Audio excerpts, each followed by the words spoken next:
my name is Allison. Welcome to the channel. Today we're going to be talking about how to reconnect with your body after years of ignoring it. This is so important to me because I spent most of my life ignoring my body, just having no awareness of it whatsoever. And my body ended up completely rebelling and shut me down entirely in 2014. I think this happens all the time.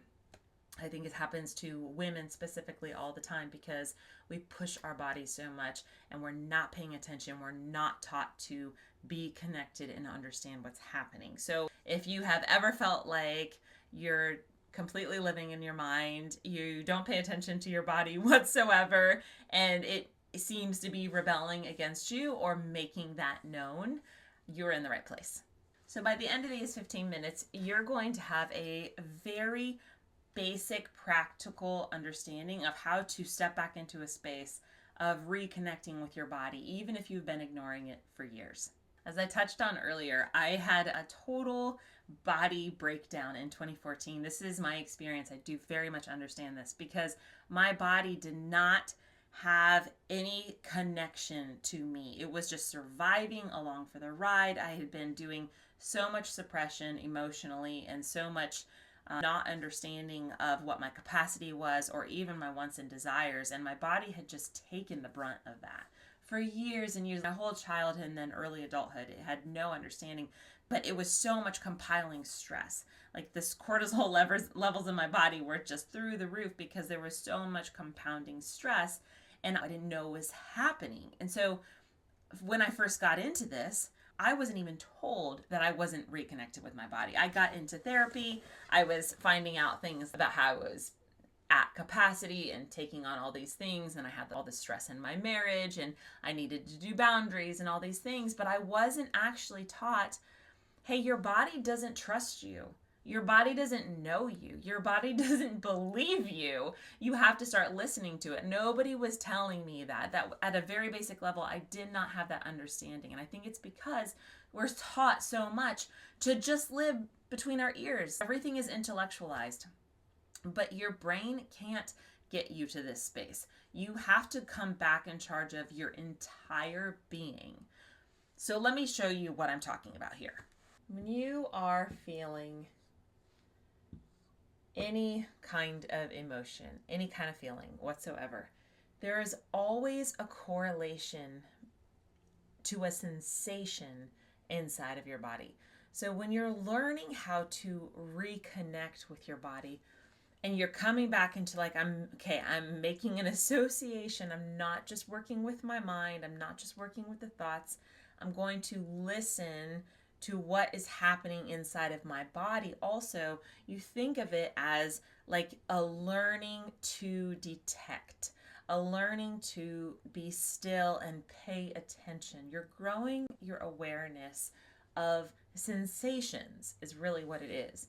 So whenever anything happens, like let's say that you're really happy about something, stop and pay attention to, is there a place in my body where I feel this sensation?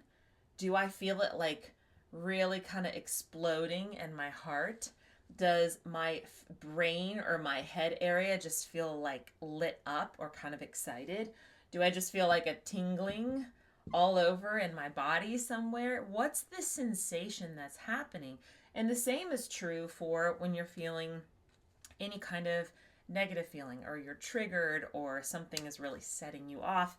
That's when I find this to be extremely useful. Instead of working with the reactive state of your brain when you're feeling triggered or when you're feeling upset, or let's say somebody did something and you're reacting to it, what's underneath the reaction? What's underneath what your mind is saying about all the things? It's a sensation in the body. So for me, a lot of times I will have different areas kind of be more prominent than others. I will feel kind of all sensations in all different ways, but there are some things that I very commonly feel. Like I very commonly feel a weight in my throat or a frustration and like like that. It feels like that inside of my brain. um, when I stop and I say, okay, where am I feeling this in my body? What that's doing is it's bringing my brain into a different usage. It's saying, okay, we're actually going to look at just these really kind of primal things about weights and sensory stuff and sensations and what are the feelings that are happening here, and you're going to use yourself brain in this way instead of that way, thinking about how to solve all the things. When you do that, what starts to happen is you see it, right? You see, oh, I'm feeling a weight here in my throat, or oh, my heart feels heavy and compressed and constricted, or oh, my stomach is all in knots. You start to see things that you weren't paying attention to before. And this is so important because your body has been sending you these signals your whole life. It's been telling you, the cells, all the areas of your life, or of your body, have been telling you all throughout your life information like, hey, we're talking here. Hey, we're talking here. Hey, we're saying stuff. And when you don't learn or haven't been taught how to look for it, how to stop and feel it, how to stop and listen to it, then your body starts to get more and more disconnected and become more and more out of your reach and your authority, because it just knows you're ignoring it. It doesn't listen to you because you've been ignoring it. So when you say things like, oh, why won't you just like calm down or feel better or not feel anxious or not feel depressed, or why do you get so reactive or so upsetting? Your body's like, I'm hearing noise, but I'm not here. I don't know who's talking because you haven't been listening to us this whole time. So we're just gonna do whatever we have to do to survive. Your body's been in survival mode. So that's kind of what's been happening when you ignore your body. So how you start to reconnect is in any given moment, at any given time, when you start to notice yourself in any kind of emotion. So what this is going to come up as the most is emotions that you don't like. Although it's a really talented thing to start paying attention to what you feel when you're happy. But you're going to notice it the most when you're like, I'm feeling things I don't want to feel. I feel bad. I don't like this. Doesn't feel good. That's a key moment. That's ding, ding, ding, ding, ding. We're going to put like, hello, put a little a flag. That's something to pay attention to. This is something to pay attention to. Nothing has gone wrong. It's not a bad thing. It's something that your body is trying to say to you. And when you stop and you listen to it and you interact with it, then you start to develop a relationship. Your relationship with your body is a relationship like any other thing. It requires listening. It requires speaking. It requires compassion. It requires conflict sometimes. Like you build a bond with your own body by learning how to listen to the sensations that are happening.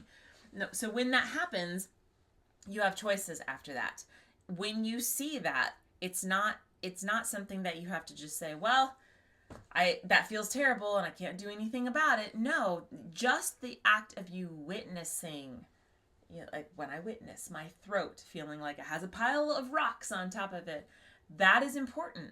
That's an important step because it's me coming around myself, wrapping my arms around myself and saying, I see you. I see you there. I see you have trouble breathing. How can I help you breathe a little bit better?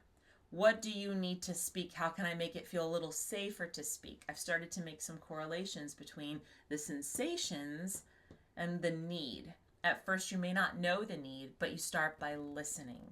And you start by saying, it's not a problem that you feel this, stomach. It's not a problem that you feel this, brain. It's actually, thank you. Thank you for speaking to me. I'm here. I'm listening now.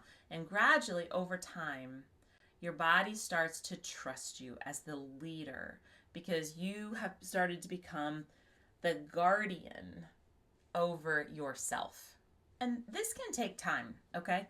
This can take time to learn to be with your own body and your own sensations in a way where you are speaking compassion over it and not judgment.